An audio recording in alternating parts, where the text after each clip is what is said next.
Tu as déjà imaginé pouvoir dominer les résultats de recherche sur Google sans même toucher à ton portefeuille, où chaque mot que tu choisis pour ton site te rapproche de la première page sans dépenser un centime. Dans un monde numérique où être vu équivaut à être en avant, maîtriser l'art de la recherche des mots-clés est plus crucial que jamais. Et aujourd'hui, je vais te montrer comment exceller dans cette compétence essentielle, absolument gratuitement. Bienvenue dans cette vidéo où nous allons plonger profondément dans le monde fascinant de la recherche de mots-clés en 2024-2025. Si tu penses que le SEO est un domaine réservé au gros budget, prépare-toi à changer d'avis. Nous allons explorer ensemble des outils incroyablement puissants et totalement gratuits qui vont transformer ta manière de faire du SEO et d'attirer du trafic vers ton site.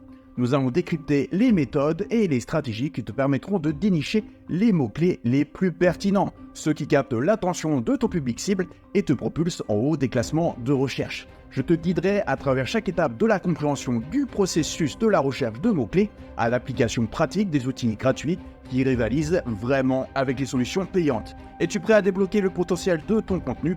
Es-tu prêt à découvrir comment, avec les bons mots-clés, tu peux atteindre et même dépasser tes concurrents qui investissent des milliers dans le SEO? Alors reste bien avec moi car ce guide complet va te fournir tout ce dont tu as besoin pour réussir dans le SEO en 2024-2025 sans toucher à ton budget. Prépare-toi car nous allons transformer ta manière de penser et d'agir en SEO. Allez, c'est parti. Merci pour tous vos messages de remerciements par rapport à iSEO Genius. Aujourd'hui, on en a à plus de 133 intelligences artificielles dédiées au SEO. Et pas que, parce que tu vois que tu as la création de cours si tu veux vendre des formations en ligne, la création d'e-books en entier, la création de scripts de vidéos. Et aujourd'hui, on a implanté une toute nouvelle intelligence artificielle sur le SEO et notamment sur les keywords. Et c'est Keyword Optimisation 2024. Et je vais te montrer comment ça marche dans cette vidéo. Vous êtes très nombreux à m'écrire sur référencementorganique.fr via mon chat en ligne pour demander des conseils pour classer vos pages sur Google. Et j'ai tellement de questions par rapport aux mots-clés, parce que tu sais que les mots-clés, c'est vraiment ce qu'il y a de plus important, c'est l'intention de mots-clés qui va faire en sorte que tu vas bien classer ton article ou non, parce que si tu fais un mot-clé qui n'a pas de volume, tu n'auras pas de trafic. Si tu fais un article de blog par rapport à un mot-clé où au contraire il y a beaucoup trop de concurrence, bah pareil, tu n'auras pas de trafic. Et c'est vraiment la première chose à faire quand tu veux classer ton blog. Les premières pages de Google, c'est bien choisir ton keyword et on va voir ça avec des outils totalement gratuits dont tout le monde peut se servir sur le net. Alors nous voilà sur Google. Pense à t'abonner à la chaîne, ça te permet justement d'être notifié quand une de mes nouvelles vidéos sort et tu vois que je te donne pas mal d'outils complètement gratuits pour te permettre d'être bien référencé sur Google. Mais déjà, mets-moi en commentaire quel est ton outil préféré que tu utilises pour le SEO, ça m'intéresse réellement. N'oublie pas, si tu es débutant, 97% des pages web n'atteignent jamais la première page de Google, donc ne t'en fais pas, c'est vraiment un boulot de longue haleine. Et moi je ne suis pas arrivé du premier coup, mais avec beaucoup d'efforts et en suivant des conseils précis que je vais te donner dans cette vidéo, il n'y a pas de raison que tu n'y arrives. Allez, on rentre dans le vif du sujet avec la première astuce, c'est d'utiliser Google, puisque tu vois que sur Google, si je tape bien sûr mincir sans cardio, je vais avoir déjà des suggestions par rapport à mon mot-clé. Et c'est plutôt pas mal, puisqu'en fait Google te donne directement les mots-clés qui ont le plus gros volume de recherche. Donc je sais que je vais pouvoir faire mincir sans cardio à vie, mincir sans cardio prix, mincir sans cardio tarif, mincir sans cardio programme gratuit, mincir sans cardio 21 jours, maigrir sans cardio musculation, méthode mincir sans cardio, etc. Une fois que tu cliques, par exemple là on va dire je clique sur maigrir sans cardio musculation, tu vois que j'ai autres questions qui apparaissent et en fait ces autres questions vont vraiment être importantes parce qu'en fait ça va te donner d'autres idées pour faire tout simplement d'autres articles de blog. Donc est-il possible de perdre du poids sans faire de cardio?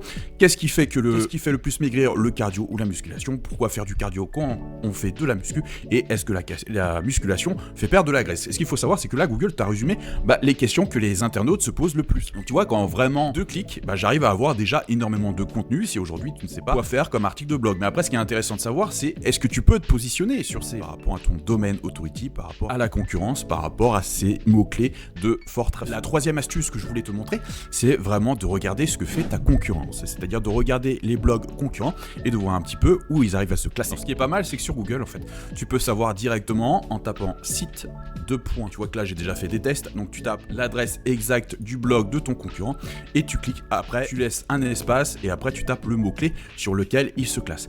Et tu vois que par exemple, là, j'ai un concurrent par rapport au paris sportif et je sais qui se classe par rapport au tennis sur cet article-là. Donc ça arrive premier, donc c'est vraiment l'article phare pour lui sur le tennis. Donc 2 sites de stats énormes pour le tennis en paris sportif. Donc je sais que si je fais un article de stats, tennis, etc., je vais pouvoir le concurrencer. Donc je peux changer le mot-clé, je peux taper. Et voilà, je sais que le premier article sur lequel il se classe sur le foot, c'est où trouver les blessés et suspendus dans les paris sportifs. Tu vois, juste sur Google en tapant site de points et l'adresse de ton concurrent, tu laisses un espace, tu tapes le mot-clé sur lequel tu veux voir lesquels articles il arrive à classer. Tu vois que très facilement, tu peux avoir des très bons retours par Google et Google te livre tout.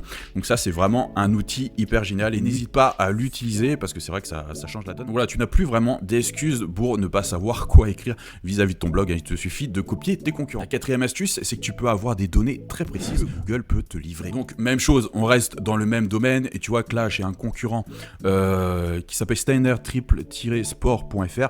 En fait, je peux savoir très facilement sur quel article de blog il a déjà fait en faisant / et là tu tapes sitemap.xml. Alors il y a beaucoup de sites qui laissent leur sitemap en public, donc tu peux savoir tout simplement quelle page il a déjà réalisé sur son site. Donc tu vois qu'il a fait sitemap, alors il y a plusieurs sitemaps, il y a sitemap pour blog, bookmaker, score, sport, tools, page. Moi ce qui va m'intéresser c'est page, donc tu vois que je vais prendre celui-là et je vais le copier dans Google. Voilà, et quand je fais copier-coller, tu vois qu'il m'affiche ça, donc toutes les pages sur lesquelles il a fait un article. Donc je sais qu'il a fait un article sur pareil buteur. Alors bien souvent dans les articles de blog, quand tu vois l'adresse qui finit comme ça, c'est que ce qu'il a essayé de viser comme mot-clé, c'est paris buteur. Là, le mot-clé qui a été visé, c'est over-under, paris sportif. Pareil ici, Apple Pay, paris sportif. NeoSurf, paris sportif. Paris sportif PayPal, bonus de bienvenue, code promo, paris sportif. Donc pareil, tu peux essayer de viser ces mots-clés. Et après, si tu veux savoir si c'est des mots-clés vraiment intéressants en termes de volume, tu peux tout simplement prendre le mot-clé qui est ici, aller sur Google Trends. Donc pareil, Google Trends, c'est un outil totalement gratuit. On va juste enlever le tiret, hop, paris buteur. Alors ce qu'il faut que tu changes, c'est le moins d'un jour, parce que c'est pas très intéressant, donc tu vas prendre les 5 dernières années. Alors voilà, c'est des volumes qui sont très faibles de recherche, parce que c'est vraiment une niche. Paris buteur sur les paris sportifs, c'est vraiment très niché. Mais après, tu peux le comparer par rapport à ce qu'il a fait. Hop, on va revenir ici, par exemple, paris sportif suisse. Tu vois que je vais ajouter les mots-clés, hop, et tu vois que tu as un histogramme en bas qui te donne la moyenne de recherche. Et là, je sais que paris buteur, par exemple, aura un plus gros volume de recherche que PayPal Paris Sportif ou Paris Sportif Suisse. Tu vois qu'en regardant bien tous les mots-clés qu'a fait mon concurrent, je peux me rendre compte que Paris buteur et bonus de bienvenue, ont un volume de recherche qui est plus important. Tu vois un petit histogramme qui est ici que PayPal Paris Sportif ou Paris Sportif. Bien sûr, je vais plus viser ces mots-clés qui sont ici. La cinquième astuce que je voulais te donner, c'est Exploding Topics, donc qui va te donner là encore des très bonnes idées de mots-clés. Alors, ce qu'il faut savoir, c'est que tout ce qui est nouveau te donne un gros avantage. C'est-à-dire que moi, j'ai fait énormément d'articles sur les paris sportifs Telegram. Parce que Telegram, c'est vraiment très récent comme plateforme. Et effectivement, plus c'est récent, moins tu as de concurrents qui a commencé à écrire dessus et plus tu as des chances de te placer. Donc pareil, tout ce qui est nouveau et que tu peux relier à ta niche, tout simplement, tu en fais un article et bien souvent, tu vas être dans les premiers puisque tu surfes un peu sur la vague et que les gens n'ont pas eu le temps tout simplement de décrire des millions d'articles par rapport à ça. Donc dans Exploding Topics, ce qui est bien, c'est que tu as plusieurs domaines sur lesquels tu peux voir les nouveaux mots-clés qui cartonnent. Donc là, j'ai choisi AI, donc tu vois que j'ai FanVue, Layer 0, Perplexity AI, Text Cortex, etc. Donc si je peux le relier à mathématiques, je peux faire un article de blog par rapport à ça et je sais que directement le volume de recherche est assez élevé. Par exemple, si je regarde tout ce qui est fitness, je vais avoir toutes les nouvelles marques qui affichent un gros volume de recherche. Donc, je les connais pas toutes, mais tu vois que par exemple tu as Quabrobix, Beetroot Supplement, Within Shoes, etc., etc. Donc Electrolyte Gummies, donc tout ce qui est gummies, effectivement, ça marche plutôt bien. C'est les petits bonbons en vitamines. Et là, ça te donne vraiment beaucoup de mots-clés qui sont intéressants à aller chercher pour toutes les thématiques possibles, donc n'hésite pas à aller regarder et checker Exploding Topics. Et là tu me dis, c'est bien beau tout ça, mais par rapport à tous ces mots-clés que tu me donnes, comment je peux être sûr que je peux me classer? Alors pour ça, tu vas télécharger une petite extension, tu vas l'appliquer de Chrome, ça va être Ubersuggest. Ubersuggest, ce qui est pas mal, c'est qu'en fait, dès que tu fais faire une recherche sur Google, donc là je te donne un exemple, j'ai tapé mincir sans cardio, PDF gratuit par exemple, il va me donner le domaine authority des sites. Alors ce qu'il faut savoir, c'est quand tu crées un domaine authority, tu as un domaine authority A1. C'est tout à fait normal, il va augmenter au fil des articles, au fil du temps et au fil de tous les backlinks qui vont pointer vers ton site. Et quand tu vois que par exemple, mincir sans cardio PDF gratuit, je suis face à quelqu'un qui a un domaine authority de 11 ou un domaine authority de 8. Là, j'ai directement un Facebook, donc dès que tu as Facebook dans les recherches, tu peux très bien le classer parce que Facebook, en général, Google ne veut pas vraiment le mettre en avant. Donc s'il met en avant, c'est qu'il n'y a vraiment pas beaucoup d'articles par rapport à ça. Et tu vois que direct après, dès le 4e lien, en fait, ça plus vraiment on dérive un peu de notre recherche initiale. initiale, parce que la recherche initiale c'est PDF gratuit, et que tu vois que là, ça parle pas vraiment de PDF gratuit. Donc pareil, on tombe sur Instagram, Facebook, donc là on sait que c'est un mot-clé, ou si je fais un article dessus, donc un article optimisé SEO, attention, faut pas que je fasse n'importe quoi non plus, mais j'ai de grandes chances d'atterrir sur la première page, et de grandes chances d'atterrir premier. Et en plus, ce qui est bien, c'est que Ubersuggest te donne en plus le volume, donc tu vois que c'est quand même un volume qui est assez intéressant, même si c'est pas un volume anormal, mais on a quand même un volume de 90, donc ça semble vraiment très très intéressant à aller chercher ce Mincir sans cardio PDF gratuit. Et après, si tu veux pas t'embêter à faire tout ce tas de recherches, tu vas dans Keyword Optimisation 2024 sur AI SEO Genius. Alors tu vois que le secteur d'activité, je vais mettre Mincir Coaching, on va rester un petit peu dans la même thématique. Quel est le domaine authority? Donc là on va mettre 10. Quel est le mot-clé principal du blog? Donc là on va mettre Mincir sans cardio, on garde un peu la même recherche. Je vais laisser travailler l'intelligence artificielle, et tu vas voir qu'en quelques secondes, déjà je vais avoir une stratégie totale. Donc tu vois que là j'ai une stratégie, le public cible, l'importance du nom de domaine. Donc il m'a dit qu'avec un DA de 10, le blog est considéré comme ayant une autorité relativement faible dans le domaine. Donc il me parle de la concurrence, de la monétisation.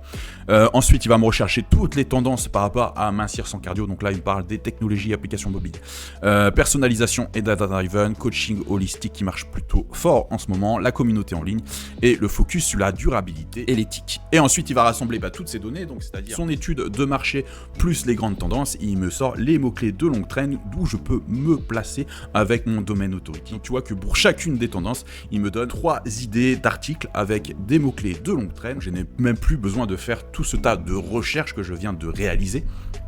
L'intelligence artificielle le fait à ma place. C'est vrai que c'est un gain de temps majeur, et que moi, toutes ces astuces que je te montre là, je les fais plus, puisque concrètement, j'utilise AI SEO Genius aujourd'hui qui fait tout mon travail de A à Z, et ça me permet réellement de gagner un temps fou. Je te mets en description un lien où tu pourras inscrire ton adresse email pour que je t'envoie des vidéos totalement gratuites où tu peux placer un backlink qui va pointer directement sur ton site. Je te montre ça en vidéo. Ces vidéos ne seront jamais sur YouTube, ni TikTok, ni autre part. Tu as juste à rentrer ton adresse mail. Je te dis à bientôt pour une prochaine vidéo. C'était Max Matteo de Référencement Organique. Bye.